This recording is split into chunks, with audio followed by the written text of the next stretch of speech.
Subscribe कीजिए RKS technical live channel को, bell icon को दबाना ना भूलें लेटेस्ट टेक्नोलॉजी वीडियो सबसे पहले देखने के लिए। फ्रॉड बहुत हो रहे हैं, उन ऑनलाइन फ्रॉडों से कैसे बच सकते हैं और किस तरीके के ऑनलाइन फ्रॉड हो रहे हैं और क्या क्या सावधानी बरतनी चाहिए, मैं आज आपको इसी के बारे में बताऊंगा। मेरा नाम है ऋतिक सोनी, आप देख रहे हैं आरकेएस टेक्निकल लाइव चैनल को। चलिए वीडियो को शुरू करते हैं।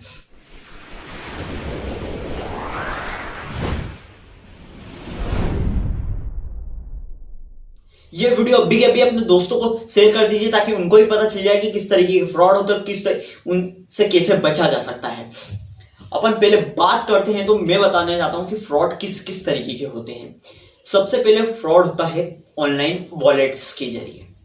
हाँ, जो भी आप जानते हैं, पेटीएम, गूगल पे, फोन पे वगैरह, आपको कॉल आएगा कि कस्टमर केयर से बोल रहे हैं, हमें कैशबैक मिला है, आप वॉलेट ओपन कर लीजिए तो आप वहां से कैशबैक वगैरह ले सकते हैं, इस तरीके के। पूरा आपको इसका पूरा किस्सा सुनाता हूँ जो कि मेरे किसी कलीग्स के साथ हो चुका है। केयर से एक फोन आया कि आपको इतने रुपए का कैशबैक लगा है।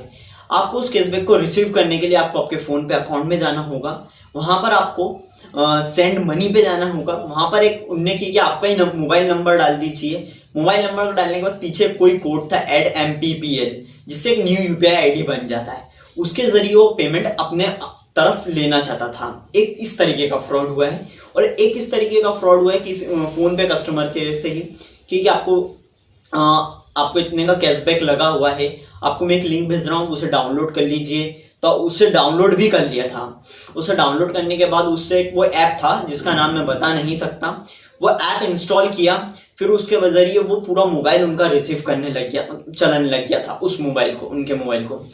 फिर उसके जरिए फोन पे यूज उसने बोला कि फोन पे ओपन कीजिए।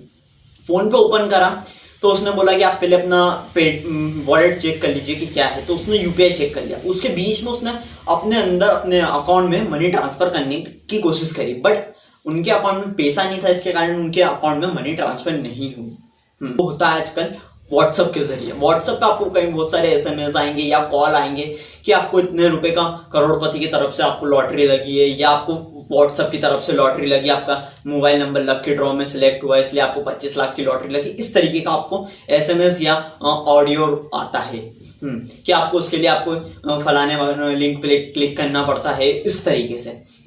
और इसी पे आपको कभी कभी कॉल भी आते हैं कि आपको लॉटरी लगी तो आपको एक मैं नंबर दे रहा हूँ, इस पर आप कॉल कर लीजिए, बैंक मैनेजर का कॉल है, इस तरीके से। और हाँ, तो फिर वो कोई जो व्यक्ति समझदार नहीं होता, जिनको पता नहीं रहता, वो कॉल भी कर लेता है, वो सारी डिटेल भी अपनी दे देता, तो जिसके कारण उनके अकाउंट से पैसे वगैरह भी कट जाते हैं। उसी के बाद आजकल फ्रॉड होते हैं बैंक फ्रॉड। एक किस्सा है जो कि दैनिक भास्कर पेपर में छपा था। उसमें क्या है, बैंक एक व्यक्ति था मुंबई का, जिसके अकाउंट में से पैसे कट गए, ट्रांसफर भी हो गए, बट उसको ना कोई OTP आया, ना कोई मैसेज आया बैंक की तरफ से, ना कुछ आया। उसको एक दिन रात को 2-2:30 बजे के करीब फोन आया कि बैंक से कि आपके अकाउंट में कुछ गतिविधि हो रही है जिसके आपके अकाउंट से पैसा कट गया है। जब उसको ये बात पता चली तो उसे शॉक लगा कि मेरा अकाउंट में तो 30-40 हज़ार रुपये। तो उसने फिर जाके बैंक में अपनी पासबुक की एंट्री करवाई तो उसे पता चला कि उसके अकाउंट पूरा खाली हो चुका है। फिर उसने बैंक मैनेजर से बात करी, फिर उसने की कि आपका पैसा आ जाएगा 3-4 दिन में, आप धैर्य रखें। तो उसने 3-4 दिन तक शांति रखी। फिर उसके बाद उसका पैसा नहीं है, बैंक वाले बोलते हैं कि आपका पैसा नहीं है, या आपकी गलती, आपने ही ट्रांसफर किया पैसा। तो फिर उसने पुलिस को कंप्लेंट करी। पुलिस को कंप्लेंट करने के बाद उसने बैंक मैनेजर से बैंक से बात करी, बैंक से सारी डिटेल वगैरह ली कि क्या है, कैसे क्या है, तो पूरी जानकारी बैंक को। पर अभी तक उसके पैसे भी उसके अकाउंट में नहीं आए। हाँ, ये इस तरीके के बहुत तरीके के इनके और अलग अलग तरीके हैं फ्रॉड होने के, पैसा मतलब लूटने के लिए लोगों से। तब इसके लिए अपने को क्या क्या सावधानी रखनी चाहिए मैं बताता हूँ। सबसे पहले आपको जो भी अपना OTP, UPI पिन और कार्ड डिटेल है वो अपने किसी भी फ्रेंड या किसी भी कलीग्स या किसी भी फैमिली मेंबर से शेयर नहीं करनी चाहिए। वो सिर्फ एक अपने पास ही रखनी चाहिए, वो किसी को देना भी नहीं चाहिए। उसके बाद जो होता है वो होता है बैंक। जिस अकाउंट में आपके सबसे ज्यादा पैसे हैं, जिसमें आपके 50-60 हज़ार रुपये पड़े हैं, उसको किसी भी ऑनलाइन प्लेटफॉर्म या किसी भी ऑनलाइन वॉलेट से नहीं जोड़ना चाहिए। आपका एक अकाउंट होना चाहिए जिसमें सिर्फ हजारों रुपए पड़े हों, 10,000 5,000 रुपए, उसे आप ऑनलाइन ट्रांजेक्शन के लिए यूज करें, जिससे आपका उस जिस अकाउंट में ज्यादा मनी है वो आपका सेफ रहेगा, आपको कोई ज्यादा बड़ा नुकसान नहीं होगा। जिसमें कम पैसे रहेंगे वो कट भी जाएंगे तो आप उसे धीरे धीरे विड्रॉ भी हो जाएंगे, पर विड्रॉ भी नहीं हो पाएंगे तो अपने को इतना बड़ा झटका नहीं लगेगा जिसमें कम अकाउंट में पैसे रहते हैं। दूसरा रहता है नेटवर्क।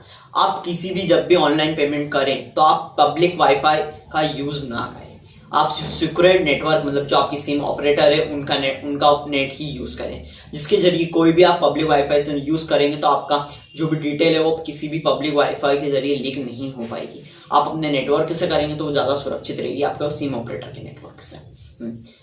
लॉट ऑफ अमाउंट मतलब 25 लाख 30 लाख ऐसी किसी भी अमाउंट के लालच में आके आप किसी भी लिंक या किसी भी फोन कॉल पे विश्वास ना करें, या किसी भी वॉलेट वगैरह पे आप जाके किसी को भी पैसा ट्रांसफर ना करें। हाँ, जिससे आप इन सारे चीज़ों का ध्यान रखेंगे तो आपके वॉलेट की सुरक्षा रहेगी और आपके पैसे की सुरक्षा रहेगी। हाँ, साथ ही में आपको ऐसा भी कोई भी कॉल वगैरह आता है या कोई भी मैसेज आता है या आपके साथ कुछ भी ऐसा लगता है कि मेरे साथ कुछ नुकसान होने जैसा कोई घटना घट रही है तो आप नज़दीकी पुलिस स्टेशन या साइबर क्राइम पर तुरंत कंप्लेंट करें। और पहली बात हाँ, जितना हो सके आप किसी भी ऐसे भी कॉल्स या वगैरह पे विश्वास ना करें। वीडियो अपने दोस्तों तक और अपने फ्रेंड्स को ज़्यादा से ज़्यादा शेयर करें। मैं उम्मीद करता हूँ कि आपको ये वीडियो पसंद आए तो लाइक भी कर दीजिए, इस वीडियो को शेयर नहीं किया तो शेयर कर दीजिए। अभी तक आपने मेरे चैनल को सब्सक्राइब नहीं किया तो मेरे चैनल को सब्सक्राइब भी कर दीजिए। जय हिंद, वंदे मातरम।